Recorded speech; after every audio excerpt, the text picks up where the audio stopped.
Good luck, Jim. You too, Steve. You'll notice I'm not sitting in between them. I have faith in their civility. Thanks, gents, for joining us tonight. We really do appreciate it. I think for anyone who has long known China, which I think includes many of you, whether it was in the 70s when Mao was alive, the 80s, and particularly in the 90s, what has happened of late in China in terms of its sort of economic development and vibrancy is quite counterintuitive. I don't think anybody could have foreseen it or predicted it. And I'd like to sort of start with a question which projects us forward with that sort of thought in mind. Maybe starting with you, Jim, if you look out 5 years from now, what would you expect to find in China? And maybe you could preface each of your remarks by saying, 5 or 10 years ago, what did you expect of the moment now? Well, I'll start with your latter question first, Orville, and that is, I had no view because we began looking at China in the fall of '09. I am not an old China hand, as the two of you are. And I was looking You're at... just old. I'm just old, that's right. And Now, Steve. I was told to soften him up a little bit. And we were looking at China to understand why they were the source of such demand for global commodities. So I came at this really from a perspective of looking at it pretty fresh. And I think that's both good and bad. I mean, I didn't have the baggage of a long view of China, because I think what's happened in China recently is a very dramatic change in that you now have an economic model that is really hell-bent on moving forward at the same rate as in the past, but needs more and more credit to do so. So if I'm going to take that view 5 years from now, I would say that if we continue to see growth as it has been for the past 3 to 5 years, you're going to be on the precipice of a banking crisis if it continues at this rate. In other words, state sort of funded, state going into debt to keep. Well, the state growth stand going. behind all the big debts. I mean, the SOEs in the banking system, we all know that. And so, in effect, it is all sovereign debt, if you will. And would you imagine that if that happens, that is going to really derail the whole proposition?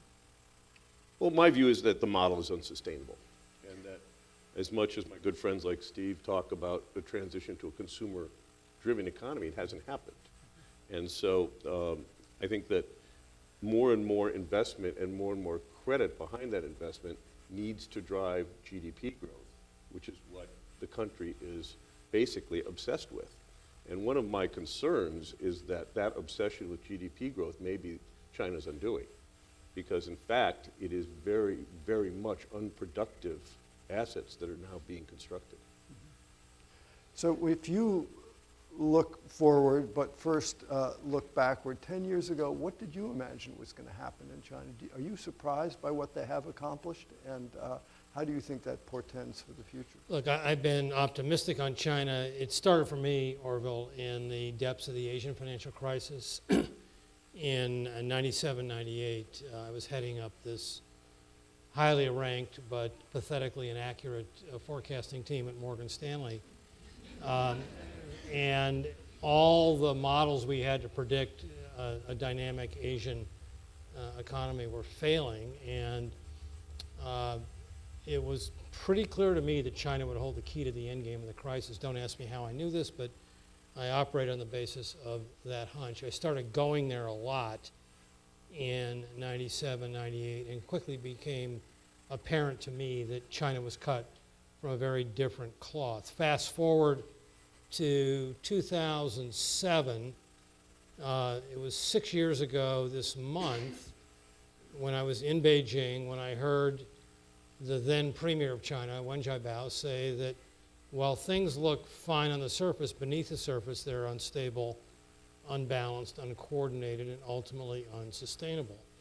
And to Jim's point, there was a big debate that has occurred over the ensuing 6 years about many, but not all, of the sustainability issues that he just alluded to. And having just come back from Beijing actually last night, so forgive me if I nod off during this session. I'll keep you up.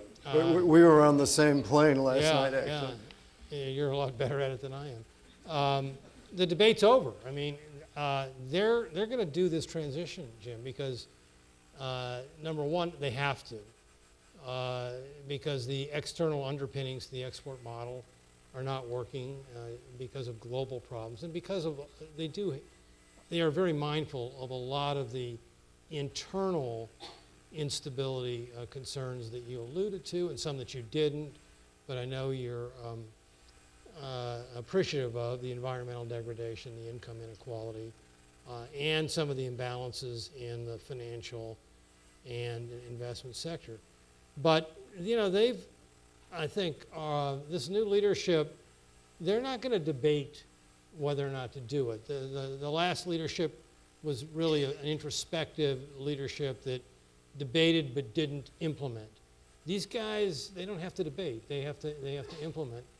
And I'm impressed with this leadership team. They are a cut above anything that I have seen in China in all the years that I have been traveling there, in terms of their ability to be analytical, to be fairly good at risk assessment and scenario planning.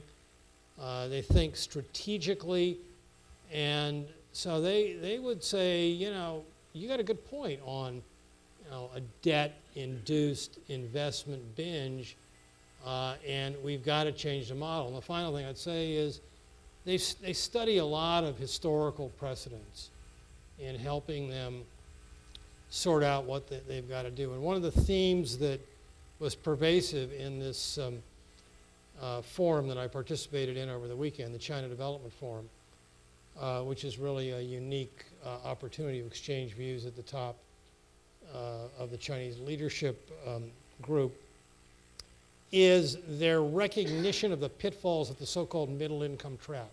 That most developing economies, they pick the low-hanging fruit, they rise very sharply, and then they stall out at per capita income levels somewhere around $15,000 per head when measured at international prices. China, at current growth rates, are going to hit that threshold probably some point in the next 3 to 5 years. And the way this trap is avoided is by changing the model. And the way this trap ensnares economies is by holding on to the old model. So they've got to make the change. I know you'll say that, well, you've been saying this for years. I have, but as my friend sitting over there, Byron Wien, has told me for years, he says, Steve, if you keep saying the same thing over and over again, one of these years you're going to be right. Is that fair, Byron? Yeah. But on the other hand, Steve, I'd have to say that you know, they've had a pretty good run, almost 25 years. And the way you describe it, these people can almost do no wrong. At some point, it seems to me, you know, either they hit one of these cycles, which every economy is you know, ultimately vulnerable to. Would you think that they've developed a new model? No, Orville, I mean, It's a pretty impressive run. Even I wouldn't go as far as you just went, the fact that they could do no wrong. Well, I'm suggesting it sounds a little bit like that when you... Maybe Jim and I should debate you. Well, no, you're the economist. No, but you know, look, they have bumps in the road, and social instability is one of their tripwires. They had a horrific setback in 1989. They've been seared by destabilizing social upheavals many times in the past, 65, 70 years, from the revolution of the late 40s to the Cultural Revolution to the events at Tiananmen Square. And, they've got a tough balancing act. And I think the words of the former Premier, Wen Jiabao, really ring true in China, that if they stay the course, Jim's going to be right. And I would concede that point. So they can't stay the course. They really do have to change because they are about survival, stability, and rising development. And by the way, if they move to a more balanced model, more consumption, more services, they don't have to grow at 10%. They can sustain a more balanced economic structure with a growth rate closer to 7 or 8%, which is still, pretty darn powerful, but well below the clip that they've been cruising at. Well, Jim, you may be somewhat pessimistic about the future, but how do you explain the fact that they've gotten to where they have gotten at this point? I mean, aren't Leninist regimes supposed to be notoriously rigid, inflexible, incapable of responding to circumstances? How, in your view, have they managed to do what they've done? Well, first of all, I mean, Leninist or socialist regimes are supposed to be not very friendly to capitalists. And I would raise the issue that the Chinese economy in the past 10 years in nominal terms has quadrupled. And the Chinese stock market has gone nowhere. So it would seem to me that the party, if you will, it's like playing with the house. And the party is the house. If you're a capitalist looking to invest in China, it would seem to me that the VIG, if you will, is a pretty big cut. And I think that's one of the problems. And I suspect that it's a bigger issue, and it's one of the reasons that Steve and I sometimes talk past each other at these debates, because his perspective is the economy, and mine is business and the markets. And China could ostensibly grow as long as it's willing to put more and more credit to work for another 5 years. But I just don't think that it's going to be a very fruitful environment for business. Last year, with 7.8% GDP growth, the Chinese H-share index companies that trade in Hong Kong had earnings growth of 2%. And that includes the financial sector, which was the lion's share. So non-financial companies actually saw their profits drop with a 7.8% growth rate. I dare say that if the US economy or Western Europe was growing at 7.8%, corporate profitability would be up. This is the problem with China. Agency risk, writ large. Well, our market, all we have going is QE. Maybe they should do QE. Well, I mean, in effect, they're going to have to bail out their banking system because ultimately the amount of bad debts piling up are going to have to be liquefied. Well, they had one big episode of having to set up these, taking loans, two, 99 and 0405. Right. Well, they moved them over to asset management companies, and they managed it pretty well. When they didn't, in other words, have a hard landing. Do you think they can do that again? Well, the banking system was a fraction of its size back in '99 to what it is today. And Chinese banks are the biggest banks in the world.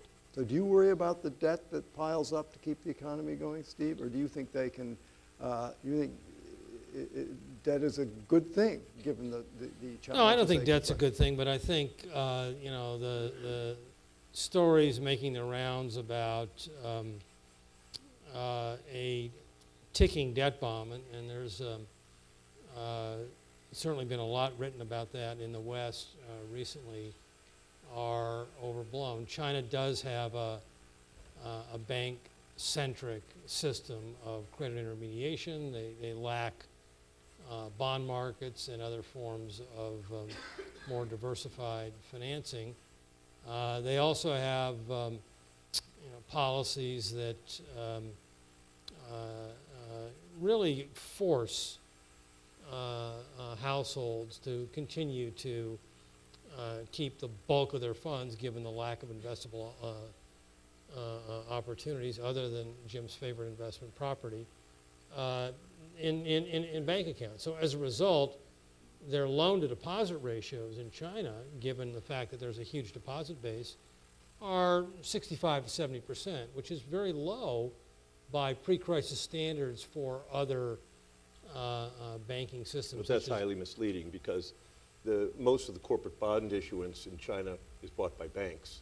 And furthermore, new credit issuance for fiscal year 12, particularly the second half, saw more lending in the shadow banking system than in the regular traditional bank credit system.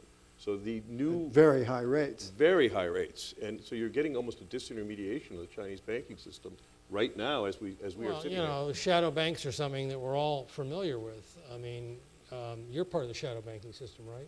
Well, I don't sell my products at the Agricultural Bank of China lobby, but I think maybe I'd like to.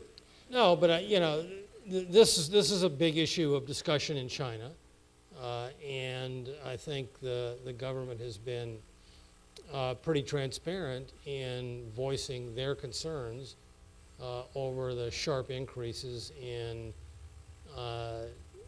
non-bank lending and whether or not that leads to some type of a clampdown. My guess is it probably will, but I don't know of anything that's ongoing right now. And you know, the one thing I'll say about the Chinese financial authorities is they do have a lot of distrust of the in the marketplace to sort of naturally temper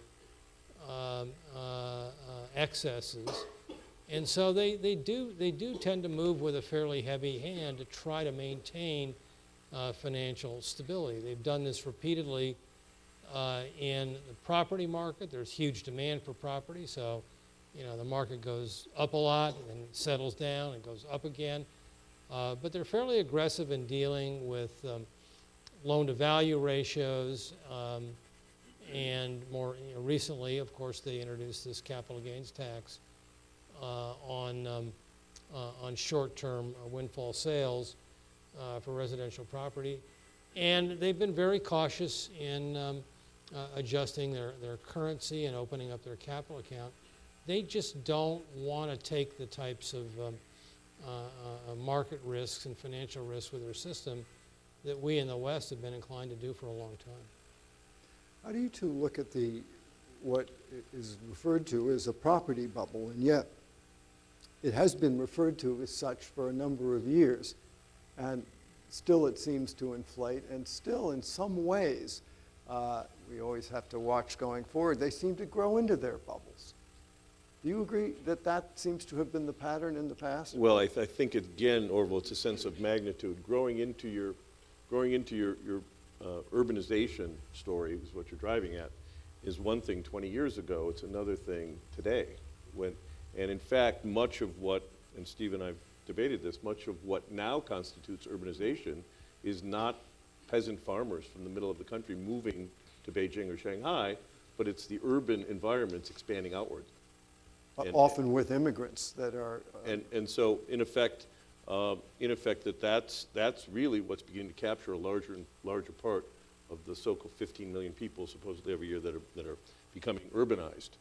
And that's a little bit of a different animal. It also gives rise to real possibility of social unrest as more and more communities are seizing land to build out at very low prices to the people that have been on that land for years, and then those people watch, high-rises go up, and the city and the developers get rich. I don't think we can underestimate the amount of concern that has given rise to in China. It's a big issue. So how do you analyze on the one hand, the corruption that grows out of the fact that there's no private property, the state owns the land and the banks, which is a toxic cocktail for people who are farming land, and the whole question of the yawning abyss between rich and poor, and the antipathy towards corruption and thus potentially the party? I would prefer to respond to what Jim said. Your question's too hard for me.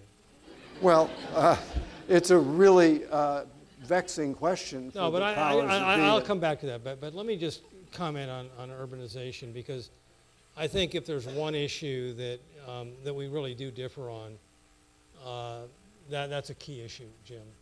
And it's very clear to me, and even more so after the time I spent this past weekend, hearing a lot of the senior leadership talk about urbanization, that they've really crystallized a very different strategy than the one you just described. The urban share of the population today is, well, last year was about 52.6%. It's pretty clear they're going to head up to around 70% by the year 2030. In going from, say, 52.6 to 70, they're going to build, and this is a McKinsey research estimate, about 100 new cities with population greater than 1 million people, taking that urban city count, large urban city count, from 125 to about 225 over this next 17 years. And the cities, and this is what I found really interesting in sitting in these sessions over the weekend, they've really coalesced around this sort of, I'm not sure, it's either eco or eco city, environmentally friendly city framework, mindful of the land confiscation issues and the environmental degradation. The focus will be on a much more compact usage of land, mixed uses of local transportation, non-carbon fuels, and much greener environment, and a lot of incentives being aimed at pushing through a new urbanization model. And they're most likely going to accompany this by what they would call hukou reform. Hukou is the household registration system that doesn't allow the migrant worker to take his or her benefits with them when they go from the countryside to the city. So these migrant workers, there's 160 million plus right now, they move into the cities and they don't really have any benefits, and it's really a horrific system, ripe for the type of social unrest that Jim alluded to, and they're going to change that. So I think the urbanization model is a powerful model. It's been stressed repeatedly by the Chinese leadership. It's a very different approach than the one that Jim alluded to, and it's a very capital-intensive endeavor. And China, we know it has a high investment economy, but the investment started from a very low base. So the capital stock, which is the way the economists look at investment, you look at the capital labor ratio. That's the way you look at the investment. Absolutely. I'm an economist, Jim. Capital labor ratio drives productivity, and it's low. It's like 13% of the level in the U.S. In Japan. So they're going to be running a high investment economy for years to come, and they got to figure out. Well, wait a minute. Aren't you saying that they're going to go to a consumption economy? Well, yeah, it's a detail, They're going to be doing, urbanization is one of the pillars of their consumer society, because urban workers in China today make on average about 3 times their counterparts in the countryside. So provided they can couple urbanization with job creation, which is another aspect of the story, mainly focused on their services sector, they'll create a lot of labor income. And then the challenge for them will be to get Chinese households to convert the labor income into spending power, and that's sort of another aspect of the problem. And all but I've being spoken done too long. And all being done in an eco-friendly way. And Because when I think it's eco-friendly, beautiful, Jim. when I think eco-friendly, excuse me, but I don't think China. Yeah, I know. You're just stuck in the past, Jim. I've been telling you this for years. You got to sort of open your mind up and think about the new China, Got it. So, Jim, do you think you have been alarmist in having a rather naysaying attitude about China, or do you think it's just taking a little longer than you might originally imagine for them to hit the wall? Well, Orville, I would point out that the only market that's down over the past 3 years has been the Chinese market. So I'm not quite sure I understand your question in that the economy has chugged along at 8%. But again, from an investment point of view, China's been a very bad place to have your money for the past 3 years. And I suspect it will continue to be so. And I'm assuming you think that is not a harbinger for a very roseate future. Well, look, I mean, you know, the Soviet Union grew at 5% in real terms from 1970 to 1990. You know, from a GDP point of view, it actually looked okay, but it was increasingly going into the wrong areas. The Soviet Union was destroying wealth, it just didn't know it. But by being obsessed, as the Chinese are, with GDP accounting, and having incentives driven particularly at the regional and local level to GDP accounting, and I take issue with my colleague here on the fact that Beijing can make pronouncements and have conferences that they invite Steve to, but where the rubber hits the road... You're just jealous you don't get invited to this conference. I can get you into this one, Jim. I'm sure you could. But where the rubber hits the road is, of course, at the local level. Yeah. And I'm much, much more cynical about that, given the incentives are all still skewed to the party cadres and the bankers and the people that count in this economic model to continue business as usual, so to speak.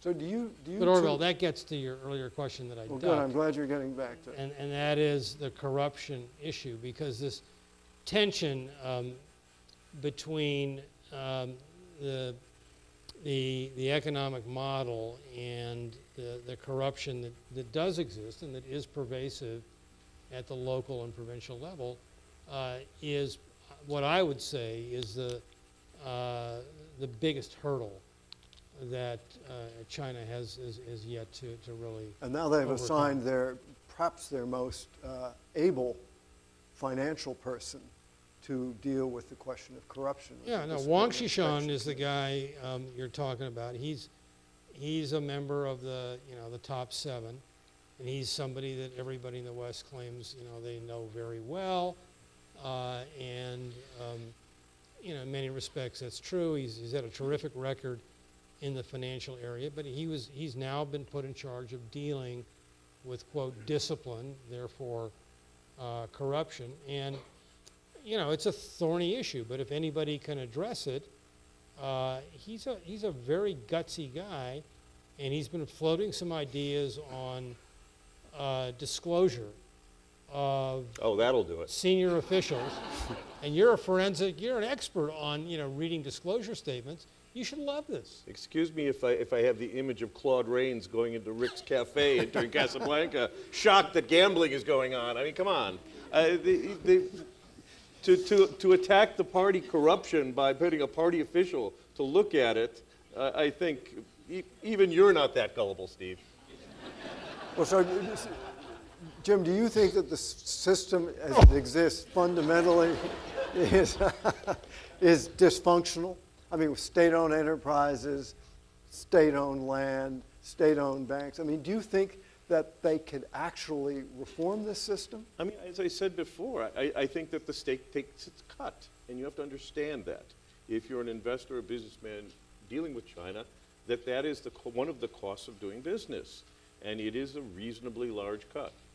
And I think that expecting the state to reform itself when it is so lucrative to keep it going is of question. I think that if there's going to be really change, it's not going to come from the top down. So I take that your answer to my question is no. I think that would be an accurate response. And no. how about you, Steve? Do you think they can reform this system, which is this very odd system that exists nowhere else in the world, sort of it's socialism with Chinese characteristics, to use their term, but it combines lots of old-style state ownership, state manipulation? Look, there's been an enormous accumulation of power in local government units, and I think one of the most important things that modern China did was beginning in the mid-1990s under former Premier Zhu Rongji was to really begin to reform the state-owned enterprises, and that has stalled out in the last 10 years, and in fact swung back the other way beginning in late '08 with this massive fiscal stimulus that was put in place in the depths of the financial crisis. And so this has been a reversal, and it's been a disappointing one and it's led to a sort of a deepening of the power base of these large enterprises with their local government compatriots.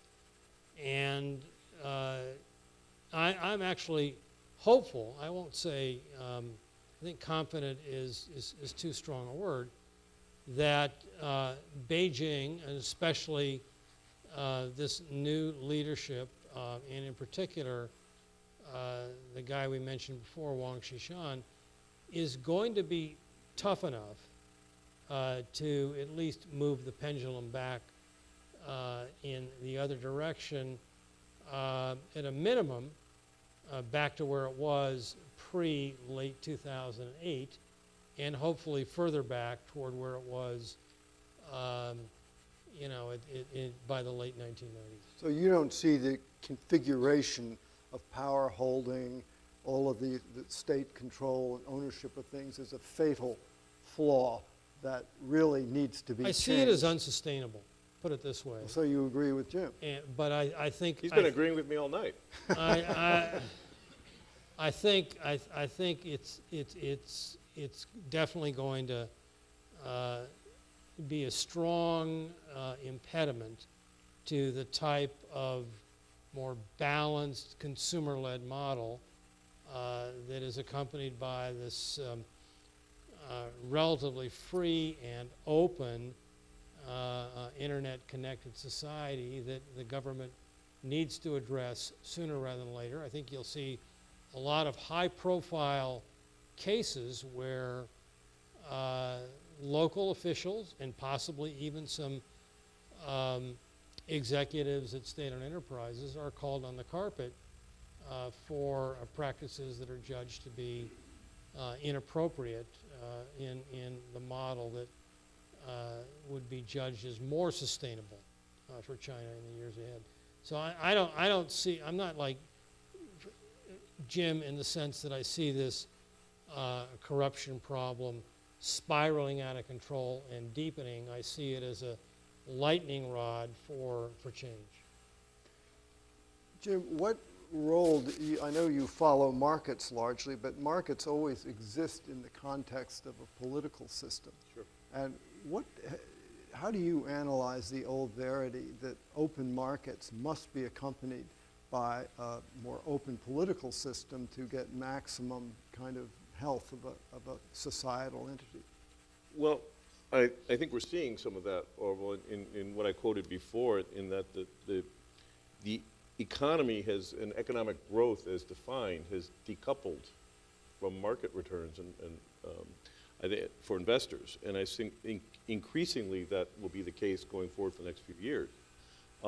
That presents all kinds of problems. On top of that, you have a broader technological issue. Condoleezza Rice once said that she was hard-pressed to imagine any country dominating the digital century that was afraid of the internet. And I think that technology is moving rapidly to a point. Didn't she also believe there were weapons of mass destruction in Iraq? I think that was somebody else in the administration, but again, I think her point going forward is a good one, in that it's going to be increasingly difficult to staunch the free communication in the modern era with a state-centric party organization that wants to control everything. It's really at odds with where the world economy, I think, is going. And I think that's an increasing headwind for Chinese policymakers, and it fits right with your question.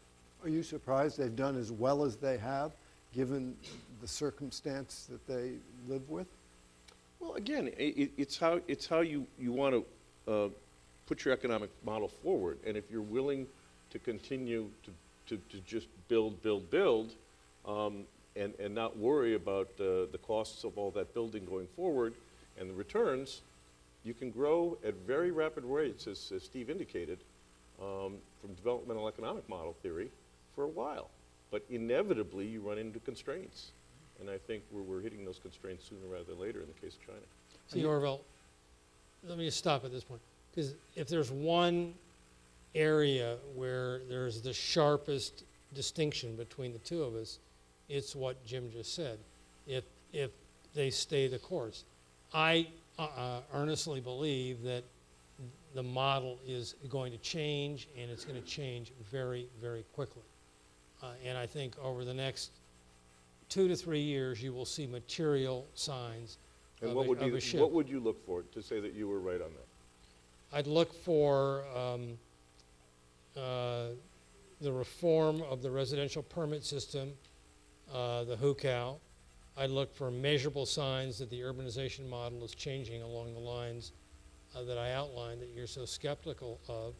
And I'd also look for meaningful progress in funding a woefully underfunded social safety net to give Chinese families the confidence to spend rather than save income. Those are the 3 things I'm looking for, and a couple of other things I would look for that are not quite in the same area would be to liberalize the interest rates that are that consumers get on their deposit accounts, which are repressed below market levels. And I'd look for a shift in the dividend policy of state-owned enterprises who are, piling up cash, and that cash needs to be plowed back into other development objectives. So those are 5 milestones on the road to a new model, and I'd be delighted to see 2 or 3 of them.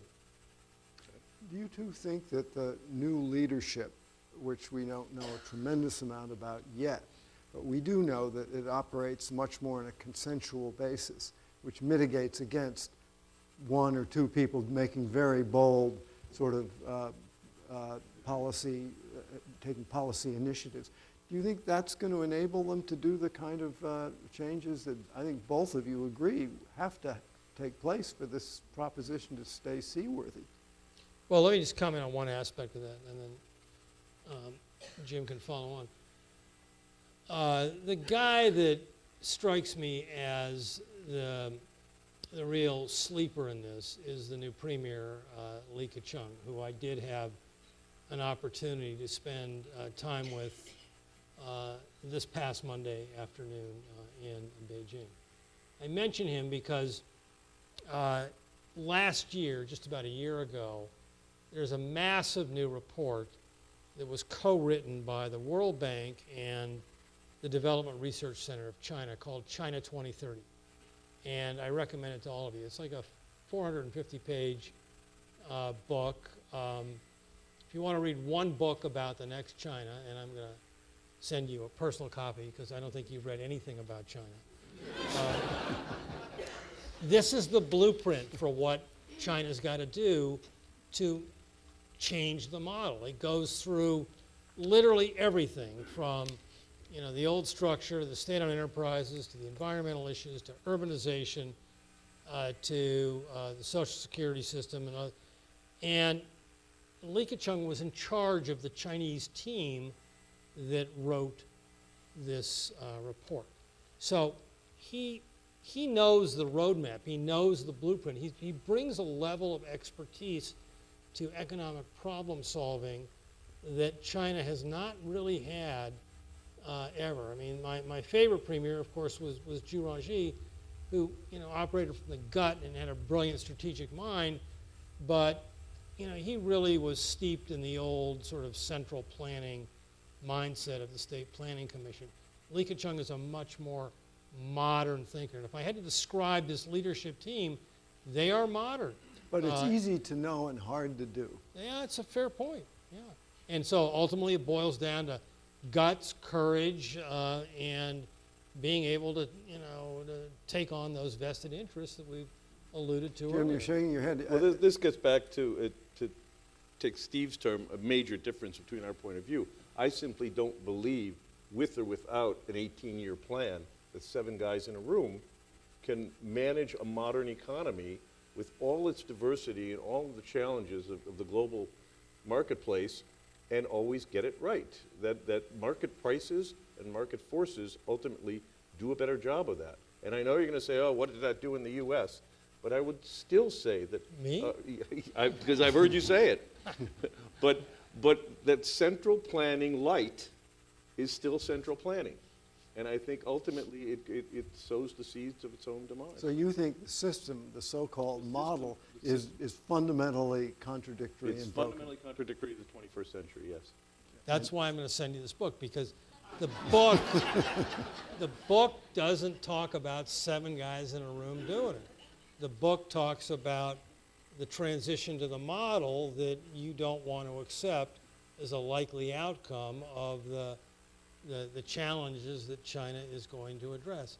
If I accept your core premise that China is just going to stick with the same old model, I'd be just as negative as you. Okay, fair enough. I mean, there is a school of thinking that describes or explains China's incredible dynamism by saying that although the revolution was Leninist, very rigid, very orthodox, etc., also had a kind of an element of Maoist guerrilla flexibility and enormous opportunism, which is where Deng Xiaoping sort of got the right to do what he did, namely turn everything around. So it seems to me that there is somewhere lurking within this curious system a tradition of flexibility. But these leaders are not Deng Xiaoping, and they're not Mao Zedong, and it raises the question of, can they take the kind of initiative that you seem to, well, you both seem to agree is necessary to keep this thing together? Look, we'll see. I mean, Yeah. But you were quite optimistic, so we'll see is hardly a good recommendation. did he pay you to say that? No, not yet. Look, they've been, you know, they've headed up the government now for all of 3 weeks. Yeah. Well, We had similar hopes of the last government, didn't we? 10 years ago, there's a lot of talk about sort of reformist, genes might express themselves later on. Yeah, but then we met them.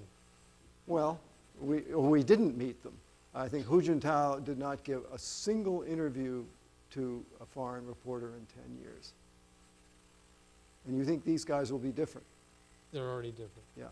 And Jim, I know you don't sort of follow the big picture. Yeah, I'll defer to my colleague on the personalities involved. I think that the system, however, is such that it is stifling the ability of real personalities to make a difference, because it is just so lucrative right now to keep it the way it is. And people act in their own self-interest. So let me ask you both a question. I think it is undeniable that when you're in China, you do, notwithstanding everything that's been said here tonight, feel an incredible energy. Where does that energy come from? Well, I mean, wait a minute, Orville, in that you could have said there was a tremendous energy in Miami in 2005 and Dubai in 2009. I mean, Yeah. property booms and fixed asset investment booms. What about Enron in 2000? Houston in 2000 are always vibrant, and there's lots of disposable income at the top and flashy cars and construction sites and a dynamism that just is hard to miss. But that doesn't necessarily translate long-term into economic success. It all depends. But concurrently, boomtowns look phenomenal. They always do. Except for the city of Ordos. Again, Which we now know is growing faster than the Chinese economy, according to their mayor. Which was 13% last year. This is one of these ghost towns. Yes, and I sent something around today that there was an interview with the mayor of Ordos, who was bristling a little bit about the 60 Minutes piece, and he pointed out the various different coal initiatives they had to keep the economy going. I'm sure all in an eco-friendly way.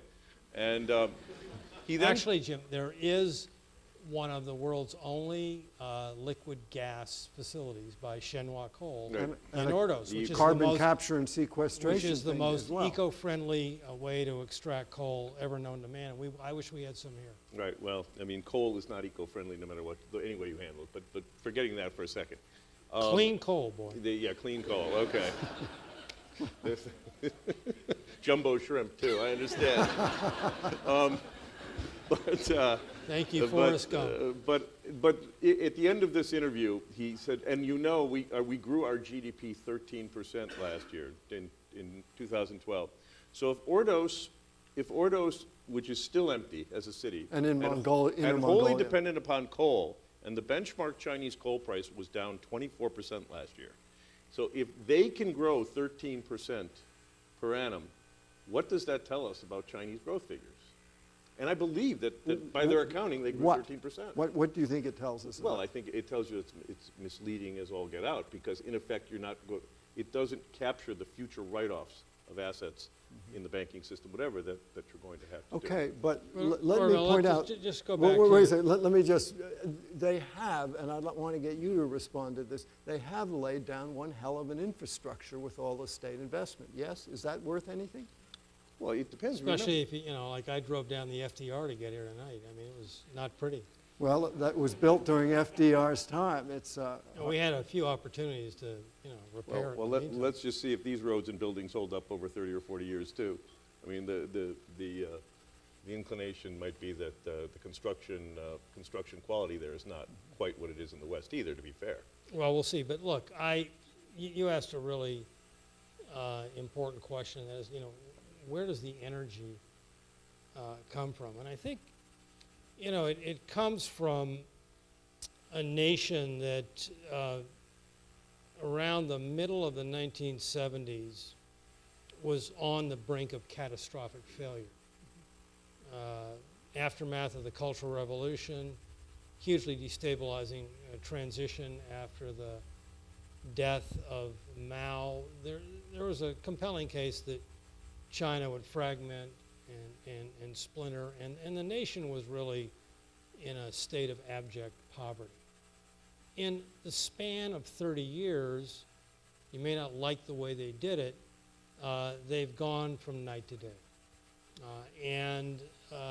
Yes, there's been some unevenness to the growth, and this is a serious issue, of course, and there's been horrific examples of environmental degradation, but the aggregate income per capita for the world's largest and most populous country has gone up roughly 30-fold over that period.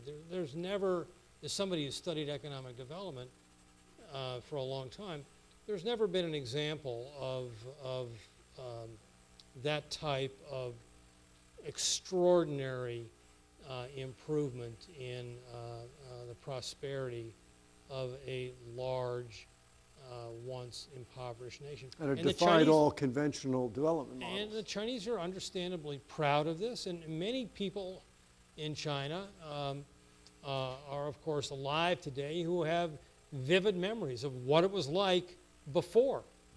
A land where, there were no motor vehicles and mainly bicycles and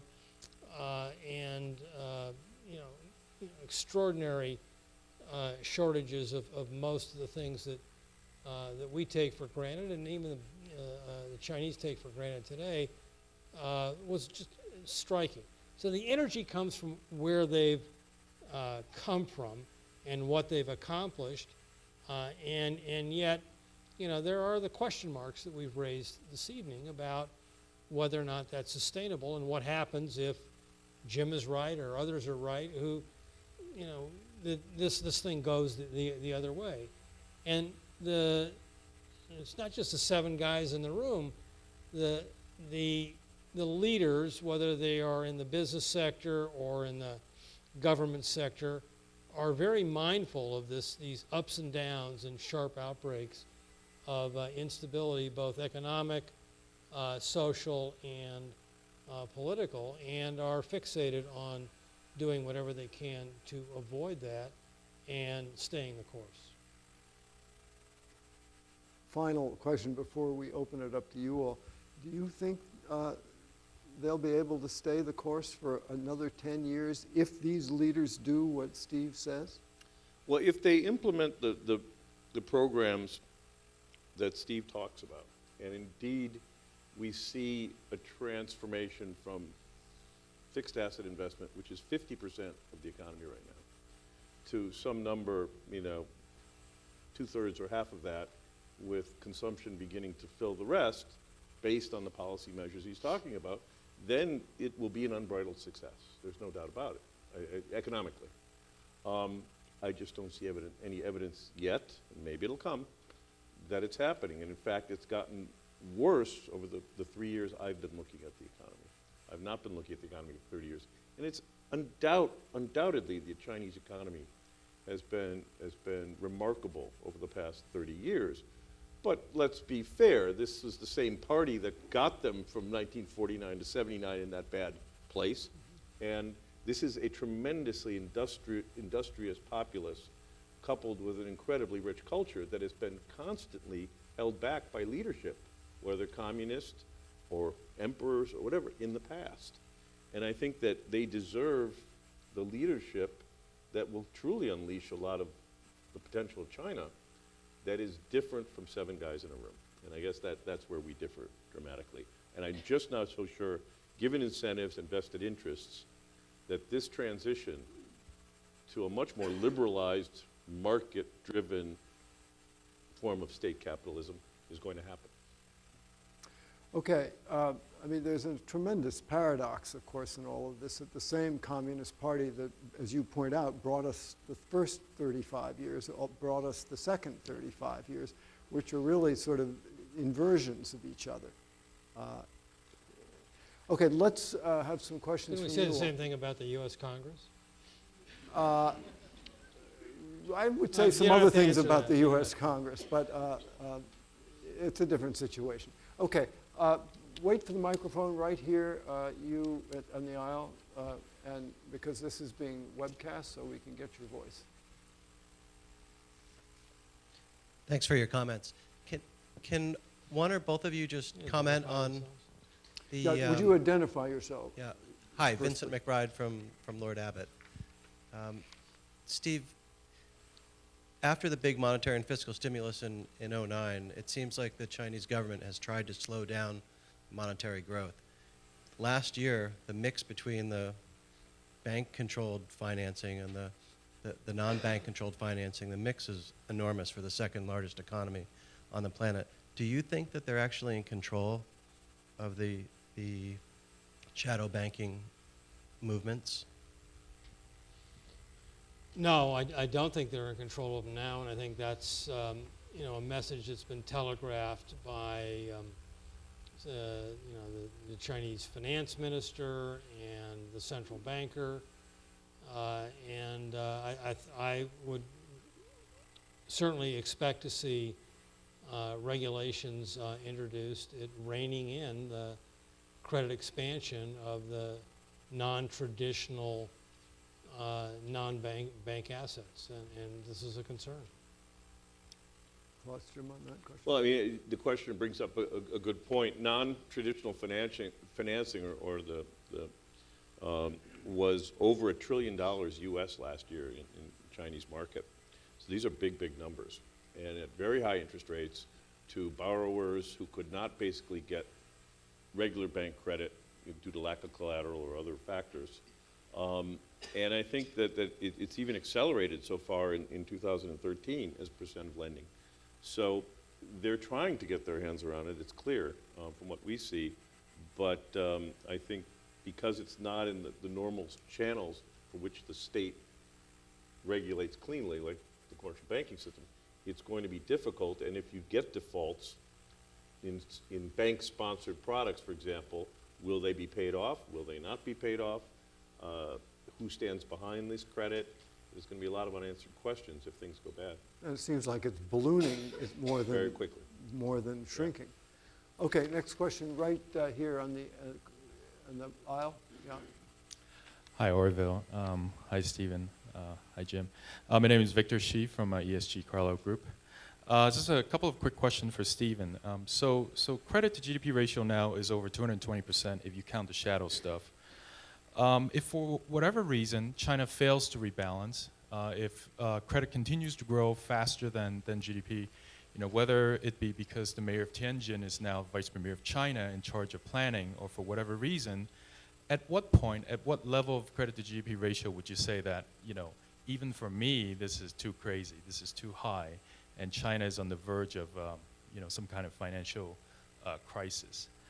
Yeah, that's it. Look, I think we've learned in studying credit cycles, whether they're in the advanced, so-called advanced world or the developing world, that there's no magical threshold that will lead to the bust of an economy, especially if central banks are prepared, as they have done first in Japan, now in the U.S. and Europe, to subsidize debt loads with, administered interest rates.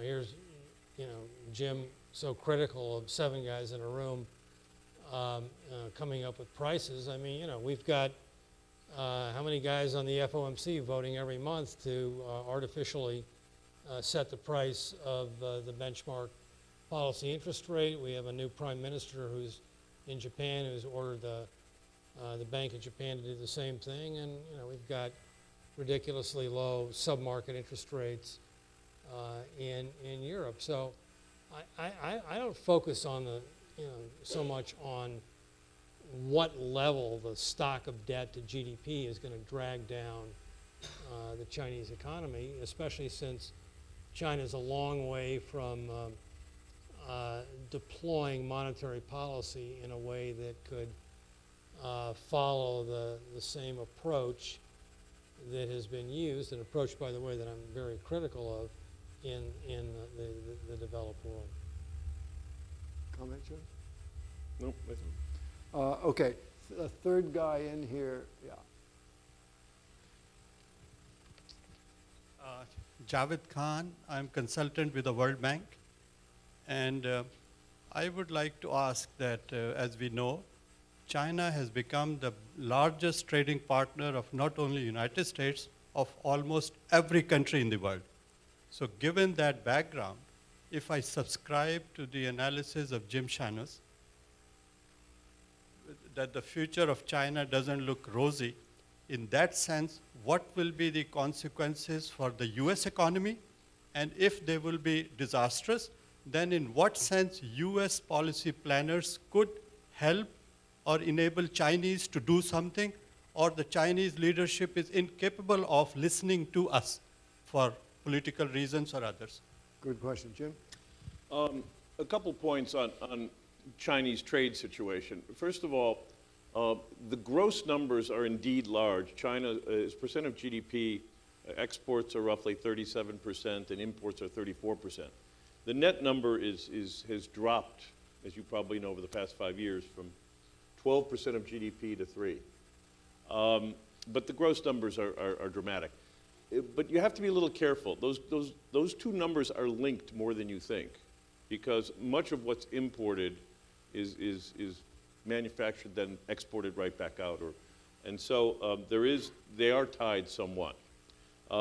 That's A, important. B, it depends. I mean, the U.S. will be far more insulated from a general China slowdown than, say, Australia or other economies, South Korea, Hong Kong. So it really does depend on the nature of the trade. One other point, though, that China slowing down does have a broader impact on world growth and knock-on effects, because China, for all the good reasons, was really a full point, pretty much for the last 10 years on average, of global growth. So China, for example, China goes to 0% growth, you shave a full point off of global GDP, and just roughly. So that's sort of the construct, the way I would think about it. So there would be knock-on effects, but I think the trade aspects would be very, very different depending on where you're standing. Just one point that I would disagree on, and that is China today, Jim, is America's third largest and most rapidly growing export market. So if there's a precipitous decline in China, that would have a bearing on us. That's behind Mexico and A lot of it's Canada. agricultural. and would not ostensibly in an economic slowdown slow as much as manufactured goods. That's a fair point, but I don't think we can necessarily pretend that No, it would have an effect. It would have an effect. This is a question for you, Jim, from someone listening online. If not China, then who? India, Russia, ASEAN? If China goes south, what would be a bright spot? Cyprus? Mm. Don't bring my Greeks into this, Steve. I'm surprised you haven't pointed out I'm half Irish, half Greek, and taking financial advice from anybody That's a in the pretty interest good, of full disclosure. pretty good bloodline. But Yale educated, so it's okay. In any case, I think that I don't want to have to make that Hobson's choice, and don't have to. But simply, I would say that if I had to make my bullish bets, that the best place to do it is right here, United States of America. I'm most bullish on our economy for all sorts of reasons. And I think if we're going to look at rate of change going forward, this is the place to be. So neither of you are declinists when it comes to America. No, I'm definitely a declinist. Do you care to elaborate briefly? No, I don't. Okay. All right, let's go to the back of the room. The young woman right there yeah. Hey, my name is Shuang Li from MICI. So I think you guys touch on the political setbacks for China before the finishing of the discussion.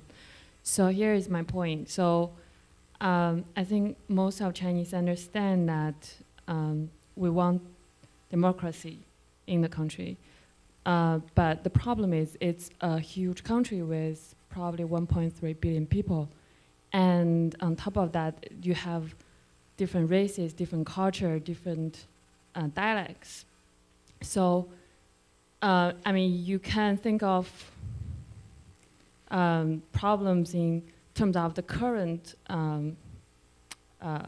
government, but what would be your take on smoothing out the transition from a more state-owned country to a more democratic type of country?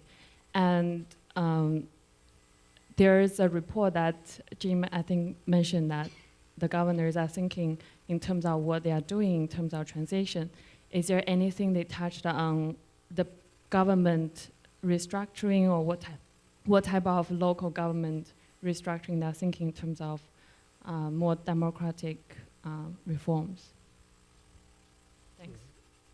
I'm not sure I know what the question is. I think the question she's asking. Democracy. Right. Okay. What's All right, the I'll role just of give you a democracy? brief, Let him start. and a you brief answer. It's going to be a long, drawn-out process, but you know, I suspect, probably not in my lifetime, but certainly in Jim's. He's a lot younger than I am. They'll get there. The first step, I think, is really legal reform. They're moving in that direction. It's slow, but they're definitely writing the rule of law as we speak, and you know, there's always questions, perfectly legitimate questions of enforcement and the quality of the judicial system. But I think there's important progress being made there. I think at the same time, there's been a fair amount of experimentation going on in terms of local government elections. This has been evident now for the past 10 years. At the national level, I think the first step will be intra-party elections, where there'll be a slate of candidates running for one seat under the umbrella of the CCP for the National People's Congress. The last thing, I think, would be multi-party representation elections, and I have no idea when that would come, but that would certainly be a long-term, stress on the word long, goal. Well, I mean, I'll just take a historical view, and I'm not an expert on the politics of China, but anybody that looks at history would have to at least give a strong possibility that when things change, when governments change, it happens dramatically and quickly. It doesn't take a long, drawn-out process. Parties in power do not slowly plan their own demise. History tells us that that doesn't happen. That in fact, events move faster than the ability of the government to deal with them, and you get a change in government. Now, predicting that is a fool's errand because, particularly in this day of the Arab Spring and things like that, things can set off very quickly, and people don't know sometimes in what direction they go. So what I can say is that I would disagree that the Communist Party of the Chinese Communist Party would plan over 30 years or some dramatic, some slow move to a multi-party system. I just don't see that happening. Okay, we have time for one more question. Let's go to the very back, the man with his, on this side, about fourth in. Yeah. Wearing Thank a you red for being tie there. with a star in the middle of it. So I think it would be fair to agree. Identify yourself. Say again. My name is François Gagnon. I worked for a hedge fund in Hong Kong for 3 years. I think it's fair to say that you both agree that the model is not sustainable, and therefore the question is, will they manage the transition in a controlled manner? So before we even attempt to answer the question, let's look very briefly at two precedents. First, the financial crisis in 2008 in the US. By all accounts, a miserable failure. And essentially, you had transparency of data, the rule of law, plenty of information flowing in the system, a lot of capable people at the helm of central bank, financial firms, and so forth. And despite all this, it has been a miserable failure. Then you look at Europe, and once again, the problems have been known in Europe for quite a long time. And once again, in Europe, transparency, lots of information, lots of very capable people at the central bank and national government. And yet this crisis has been going on for almost 4 years. So the question becomes very simple for Mr. Roach. What is the single most important factual information or element underpinning your belief that the Chinese can manage this transition in light of the fact that it didn't happen in the US and it's not happening in Europe? What is the single most important factual piece of evidence you can give us to make us believe that they will indeed be successful in managing that transition in light of, I guess not being transparent would help, huh? You heard it from the master there. Look, with all due respect, whoever you are,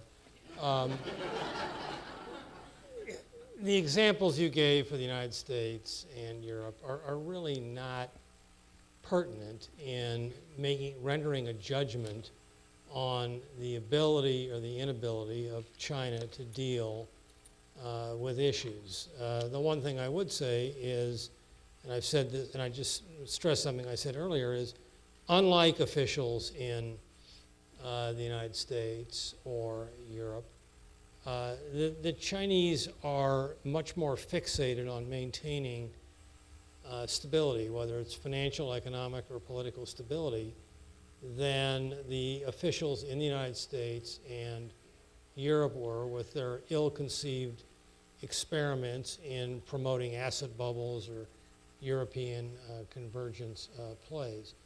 So the one fact you're looking for is the commitment to a strategy, and it's a strategy that has worked for 30 years, which is no guarantee it'll work for the next 30 years, but a strategy, as we've talked repeatedly over the evening tonight, that now needs to be adjusted to avoid many of the pitfalls that do lurk out there. So, I do have a fairly strong and optimistic conviction that the Chinese authorities really understand much of the material that we have hashed over tonight, and appreciate the opportunity to have done this.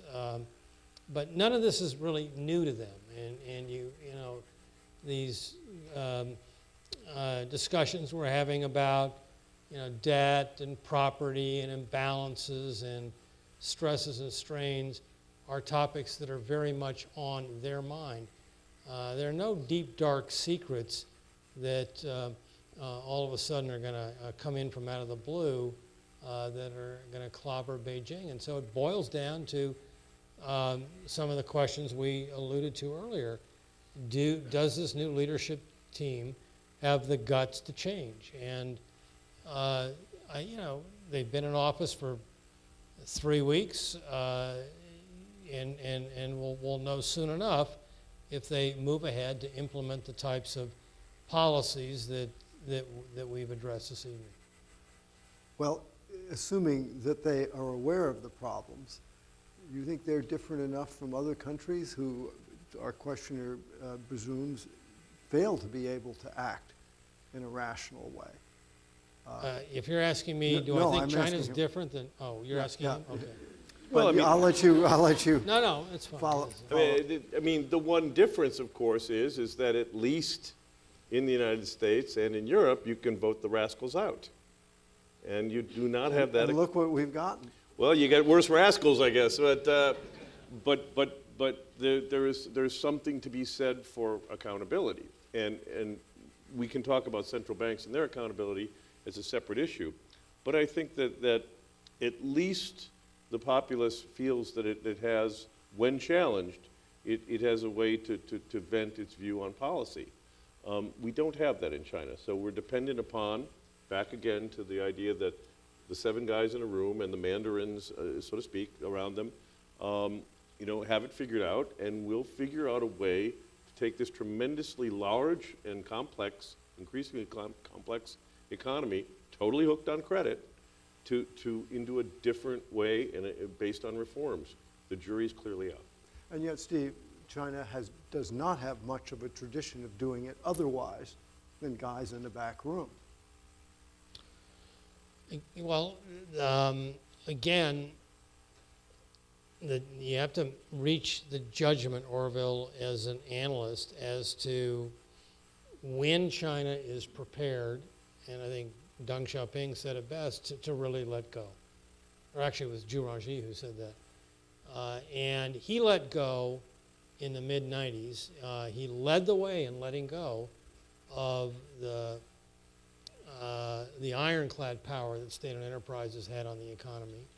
He also led the way in letting go and took huge political risk in doing it with China's WTO accession. So it takes a courageous leader to do it. And so they do have some important historical markers in the recent past that I think give them clear examples of what it's like to take risk, both at home and abroad, to do the right thing, to stay on the development path they're on.